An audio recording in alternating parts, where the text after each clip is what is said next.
Hello my lovely Lego addicts and welcome to what is probably one of the last videos of this year.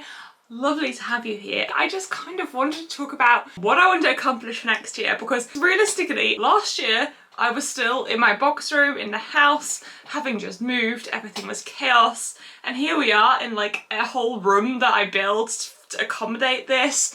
It's crazy to me still that I get to have this room and get to build in this, but at the same time it's obviously brought up loads of challenges, new projects, new things that I wanted to focus on, and also a few things that I said I was going to focus on and I still haven't accomplished. Ninjago. So I kind of feel like I wanted to make a little like list type thing to talk to you about so you guys know what I want to focus on, and if you're interested you can subscribe and see what happens over the next year, I guess. So first of all, I really want to just put it out there again. Ninjago. Ninjago is on the brain. I really wanted to focus on it. I was kind of thinking to myself, why haven't I like been able to do anything to that area even though I've been saying it for a whole year. Obviously originally it was because I was moving everything over, so I didn't feel like any point working on it. So then when everything was over, actually moved over here, like I don't know, May or June time, I kind of put it off a little bit, and then like the news of Ninjago markets came and I was like, oh, I'll wait until I have that so I can work on it once I have that in place. But obviously I have that in place and it's been there a while and I still haven't worked on it. I think there was just that feeling in me that like I want it to be perfect, and if it's not perfect I don't know if I want it. So I've put a lot of pressure on myself because I really love my old Ninjago area. Even though I didn't really mock that much in it, I was really passionate about it. So I kind of want to make it like better and just more fun than this place, but there's so much space for mocks that I don't know. I've put a lot of pressure on myself to make it really good. It will happen. I feel like I'm going to work on it. But what I've also really learned this year is I don't accomplish anything if I make myself do it. It's not going to be a joyful experience. The best week of Lego that I've had this entire year was when this new modular came out, which sits behind me, which we'll talk about later, and it was completely unplanned. It was just, I felt like building it. It was so much fun. Mocking it wasn't like, I wasn't pushing myself to like break the mold and go all out there. It was just like a fun project to just make it the way I liked it, and I just didn't really feel any pressure. I just kind of did what I felt like doing, and I had such an amazing time. I had so much fun, and I want to just do that more because I think sometimes I push myself to do something that I want to get finished, just make a video about, or sometimes just because I told myself I was going to do it and I'm like building it, I'm like, I'm not really feeling it, but also I want it done, and I was like, well, now it feels like a chore, what am I doing? So I'm just trying to recapture that joy in everything I do. So I'm really going to work on the Ninjago area, but also I don't want to force myself to do it like at a deadline, because I just found deadlines don't really work for me. What I am super excited about is the new Monkey Kid set that's coming out. I actually have an entire box of the old City of Lantern stuff. So this is both one of the mocks from Diana that I took apart, and all these bags full of the bits City of Lanterns from the Monkey Kid line that I haven't used.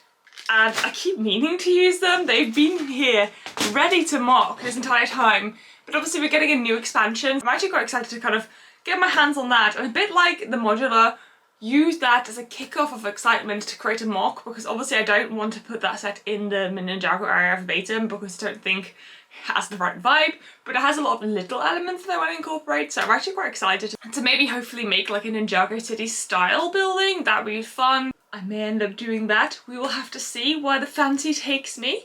The other thing I want to talk to you guys about this room at the moment is overrun by unsorted Lego.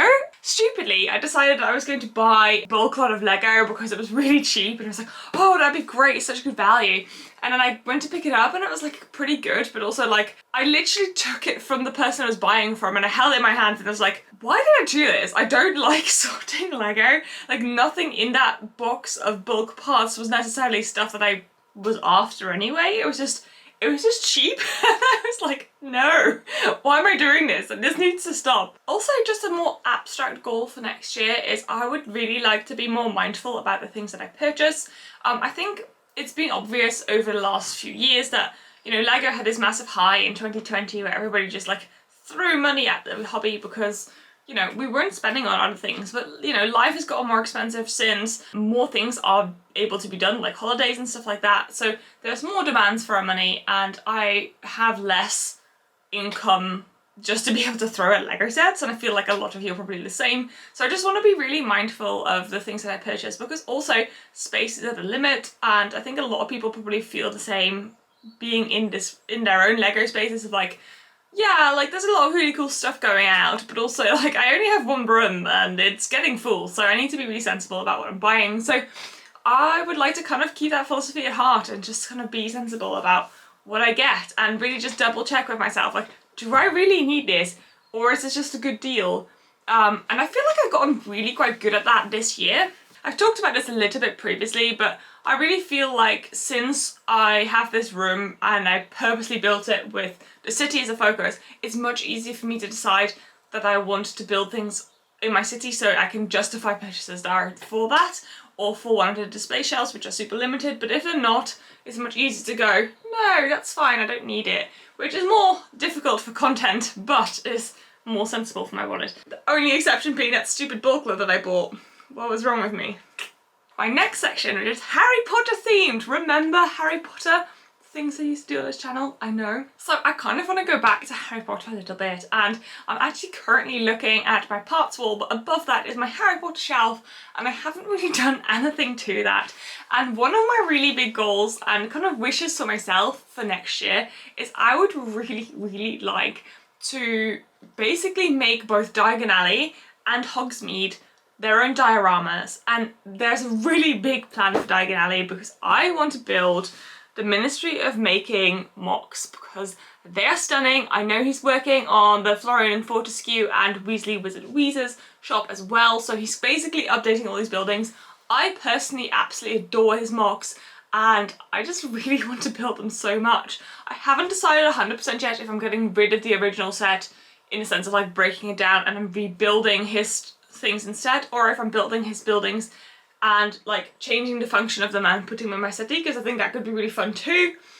I've not decided. I'm still debating that, but I really want to build those. And also my Hogsmeade, which I really liked, and it was a really lovely cute diorama. I want to actually finish that diorama with a few more details and lights, because that shelf is sadly lacking lights, and I think it's sad, and I just want to make it better.